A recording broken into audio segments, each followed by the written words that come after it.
Hey, what's up, guys? Chubby here. Just before the video starts, I wanted to give a real quick shout out to everybody who's been coming by, liking, commenting, and subscribing. Really does mean a lot to me. A bunch of the creators of the bikes and mods in this game that I've been using, I've been in my comments and stuff recently, and just really does mean a lot to me. It's really cool to see that these guys are still active in the community and that the community's still out there. So just want to give a huge shout out to those guys, everybody who makes it possible for me to make these videos and whatnot with all these mods. And yeah, thank you guys for watching. Alrighty, what's up, ladies and gentle germs? It's your boy back. Dude, why do I always clear my throat at the very beginning of these videos? I have no clue. But yeah, it's your boy back. Chubby. Chubsters. Tracy. Whatever you want to call me. Yeah, back for the San Diego rewind. And, yeah, I keep getting these videos out late because stuff and things and stuff. No, I had had an interview at a place this past week and just, yeah, stuff. So, just been busy this week. Finally got the video out. Finally getting the video out. Eventful San Diego. Boy, we are 3 rounds in and has this championship done a complete 180. Like, I'm talking in the most dramatic of senses. Yeah, we'll start with the 250s. Nate Thrasher taking home the W. I did play this game, or this track once already, or one lap already, just to kind of get the textures on my guy right and everything. If y'all haven't noticed, sometimes whenever I literally just hop in and play, the rider is orange, and so is my goggles. But yeah, San Diego Supercross here. Nate Thrasher. Yeah, Nate Thrasher. That kid. It's not like it's surprising that he won because he has won before. He's won Daytona, I think. He's won a few of the other stadium rounds, and just so it's not surprising that he won. But like, is it going to continue? Who the hell knows?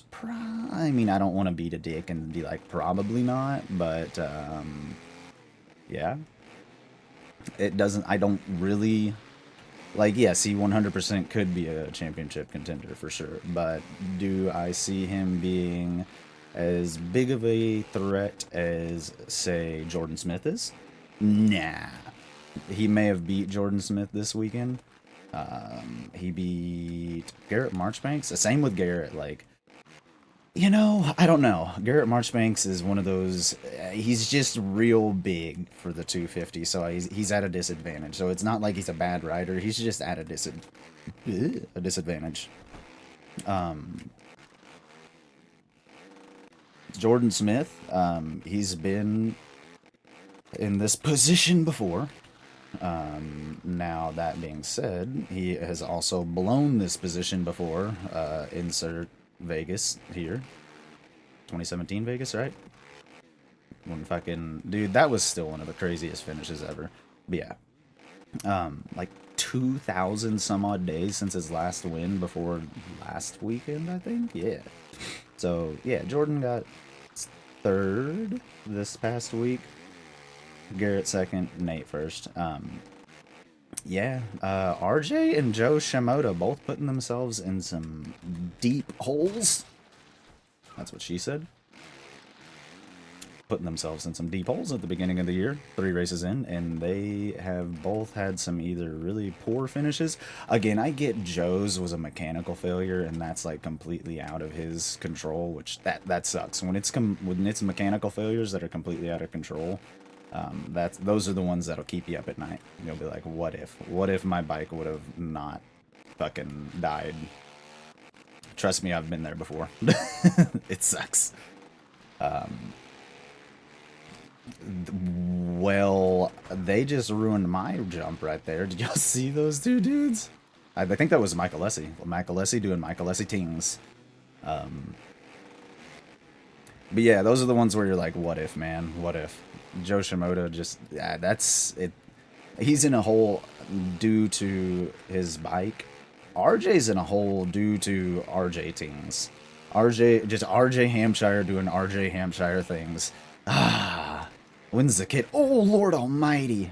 Imagine that in real life. That would be the gnarliest high side ever. But yeah, RJ Hampshire doing RJ Hampshire things. You kind of expected it. You kind of didn't expect it, especially how well he came out riding at A1. You kind of expected him to just continue doing that, but then he comes out and starts doing RJ things, and it's no surprise that RJ does RJ things. So, yeah, he's in a hole too. We'll see how he's doing. Now, we'll still get it. We won't get there just yet. We won't get there just yet. Eli Toastmac, what the fuck are you doing, dude? Like, I get it. You finished right behind Chase, and like, but what happened? Like, dude, I literally like he got a great start, and I'm like, oh, okay, sweet. I think I went to go get like popcorn or something. Came back, and he's in dead fucking last. I'm like, what in the world just happened? And then, like, he rides there for, like, 5 or 6 laps until Chase catches him and passes him. And then he rides behind Chase. But, like, what the fuck, dude? Double QTF. Yeah, I think he ended up getting 9th or whatnot. Oh, God. Oh, no. That was, like, aimbot to the back of his fucking tire right there. But, yeah, what are you doing? Like, I mean, it wasn't a, I mean, yeah, it was a bad race. I mean, yeah, you look at it in a few different ways. You look at it in the way that, I think Aaron Plessinger has the red plate, and I think he's 1 point ahead of, oh my lord, I just Malcolm Stewarted that kid. Y'all know which one I'm talking about.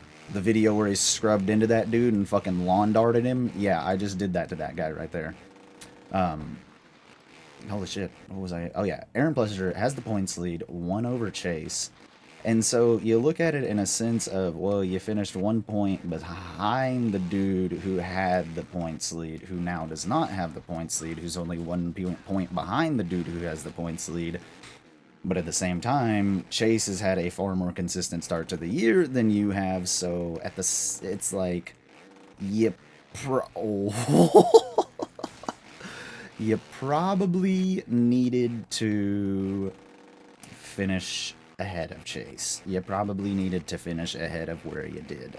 The bikes look sick. No lie about that. The fucking Yamahas this weekend looked dope as hell. Again, Aaron Plessinger, look, and I'm going to speak on him real fast, and then we'll get into the meat and potatoes that y'all probably all want to talk about. Aaron Plessinger has been fast all season. He's just had a few bad races, like not even bad races, clearly, because he has the points lead.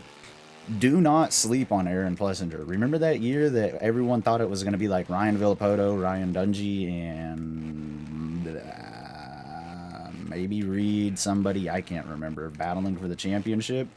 And Davey fucking Millsaps, it may have been Stewart. Yeah, I think it was Stewart that year was actually in it. Davey fucking Millsaps had the fucking points lead up until he blew his knee out. Like, literally, everybody thought he was going to win the championship that year. Davey Millsaps. We all thought he was going to win a 450 championship. Nobody thought it was going to be him coming into it. And then out of nowhere, Davey's like, hey, look at me. I'm going to win a 450 championship. And then in practice one week, he blew his knee out, his ACL or something, and it just, yeah, that sucks. I was really rooting for Davey that year. I've always been a Davey Millsaps fan. But, yeah, so don't sleep on Aaron Plessinger, dude. Don't do it. He might fucking surprise y'all and just be Mr. Consistent enough with a race win here and there to get the championship done. So don't sleep on Aaron Plessinger. Now, the meat and taters that everyone wants to talk about and has been talking about. What in the absolute fuck are you thinking, Jet Lawrence? Who do you think you're grabbing like that? You're not grabbing fucking Nate Thrasher or Joe Shimoda, or you're grabbing Jason fucking Anderson like that. There's probably two, like, in the 450 class, you really don't want to do that and lose the respect of those guys in the first place, because they do not play that game. Like, that's not them. You have no respect from those guys. They'll move you out of the way real fast. They don't give a fuck. But there's two people you probably really don't want to do that to. Jason Anderson being one, and Justin Barsha being the other. Um, and Ken Roxon's not that, like, nice. I mean, Ken Roxon's, he's the nice guy, but at the same time, he ain't no bitch. So at the same time, like, you don't have Roxon's respect now. So it's not like you're gonna be getting any favors from him. You literally just became public enemy number, like, the only reason Jason Anderson didn't rip that kid off of his bike onto the ground and tell him, look, I don't give a fuck how many races you've won, buddy, you don't do that shit to me, is because he's been on probation every single year for the past like 3 or 4 years. So he probably wants to start a year out where he's not on probation from round fucking one onward. So when Jet put his hands on Jason Anderson, like, first, why would you do that? Just why? Why would you do that? That's the craziest thing ever. Like, I get it. You just won 72, or not 70. You want to win 72 races, and you just won. Oh my fucking god, just T-bone. That's not fucking, that's not Michael Lessie. What are you doing Michael Lessie teams for? But you just won. You just got a perfect outdoor season. They do not give a fuck, dude. You're not. They're nobody's about to get out of your way. Like, they don't care who you are. They don't. They don't give a fuck. We do not care. And so yeah, again, probably the person you don't want to do that to is Jason Anderson. And given any opportunity now that Jason has to put Jet over the backside of a berm and make him watch this, watch the race with his family and the Honda guys, guarantee it's gonna happen. Oh look, we get another lap to talk about things. Oh shit.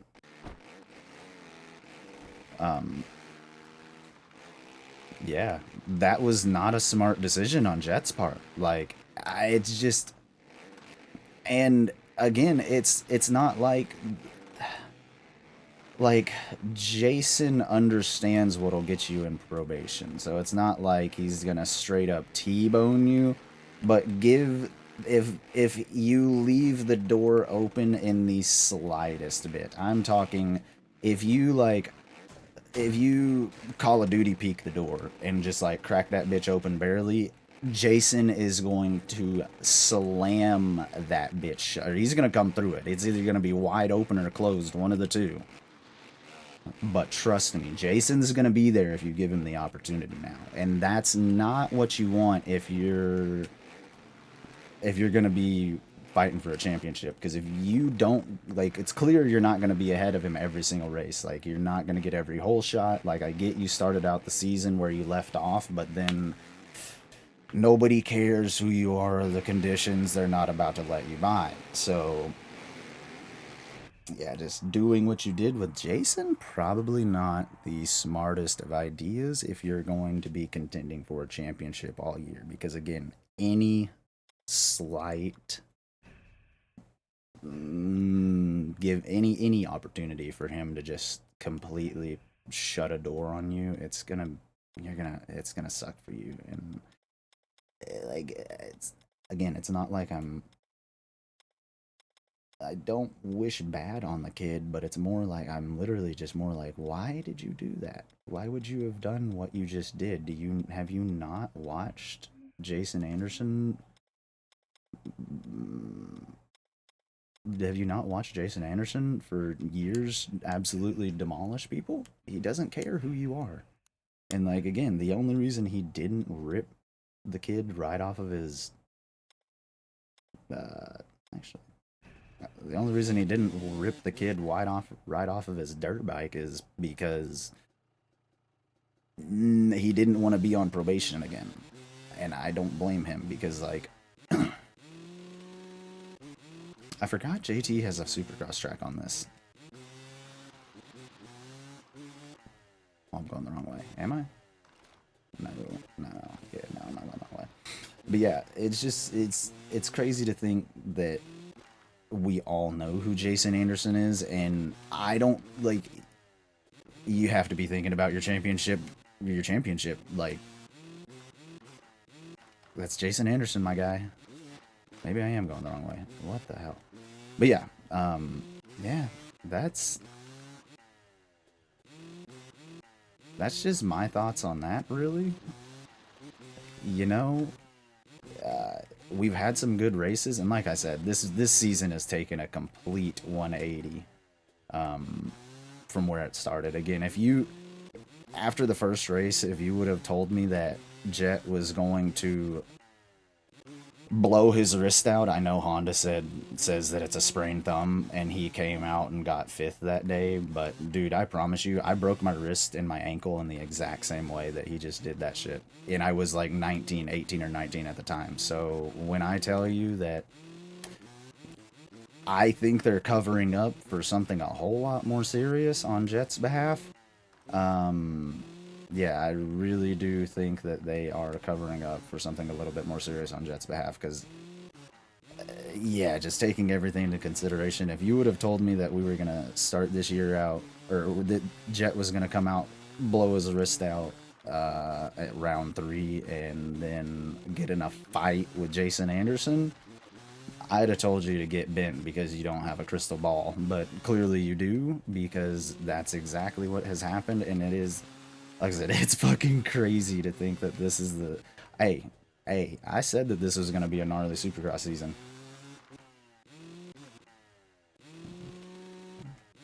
Oh, almost got it. But yeah, I mean, I said we were in for one hell of a SX season, and here we are. In for one hell of an SX season. But yeah. Oh, and also... I know it's towards the end of the video, but I do want to give a thanks to... actually... yeah, nah, just thanks everybody for watching and coming by and supporting and whatnot. Yeah, thanks for all the...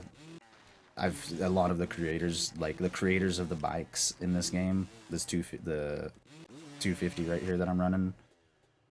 He's been in my comments, the creator of the Chase Sexton 450 that I run. He's in my comments recently, so yeah. I really just want to give a huge shout out to everybody who's been here, been supporting, coming by, liking, subscribing. Thank y'all so much. It actually does mean a ton to me. I know. As a smaller channel, it probably, as a smaller channel, it means a lot. That people are actually clicking on the videos and giving their 2 cents.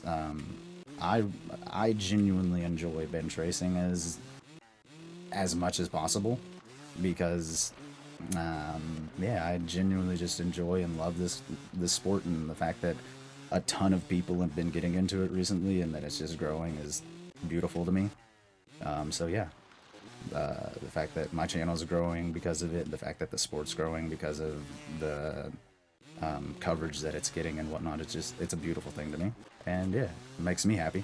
So yeah, again, thank you guys for coming by, and I will see you out. Oh, we're not gonna get it this time either, but yeah, we'll see you guys next time.